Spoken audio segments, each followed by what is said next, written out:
মাছ মাছ হচ্ছে বাঙালির আবেগ। মাছ ছাড়া কি ভাত খাওয়া যায়? সেই জন্য চলে গেছে আজকে ড্রাম নিয়ে প্রচুর পরিমাণ মাছের বাচ্চা আনার জন্য। এই মাছের পোনাগুলো আমি আমার ছোট পুকুরে ছাড়বো। আর এই হচ্ছে সেই জায়গা যেখানে আমি মাছ আনতে গিয়েছিলাম। ইনারা পাঙ্গাস মাছ, দেশি তেলাপিয়া মাছ অনেক কিছু চাষ করে এই পুকুরেই। তোমাদের এখান থেকে আমরা অনেক তেলাপিয়া মাছ নিয়েছিলাম, আমার যেগুলো ভালো লাগতেছিল ওইখান থেকেই দিছিল আমাকে।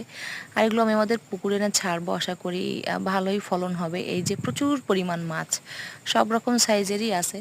তো এই বাড়িটা হচ্ছে একটা গৃহস্থ বাড়ি বলা যায়। এই বাড়ির সব আছে, হাঁস মুরগি গরু ছাগল ভেড়া সব পাওয়া যায়। মানে ইনারা আর কি চাষই করে, একটা ফার্মের বাড়ি বলতে পারেন। তো আমরা ভ্যান নিয়ে গেছিলাম, সুন্দর ভ্যানে করে টুকটুক করতে করতে আবার আমরা মাছ নিয়ে আমাদের নিজেদের গন্তব্যে চলে আসছি।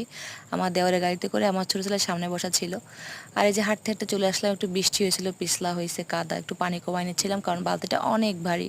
আমার হাজবেন্ড আর আমার দেওর নিয়ে যাচ্ছিল বালতি, আর আমি পেছন পেছন, আর আমার ছোটো ছেলে। ফাইনালি আবার চলে আসলাম মাছগুলো নিয়ে আমার শখের পুকুরে ছাড়ার জন্য। আশা করি মাছগুলো ভালো বড় হবে আর আমরা এটা খুব তৃপ্তি সহকারে খেতে পারবো। জানি না লাস্ট অবধি কী হবে।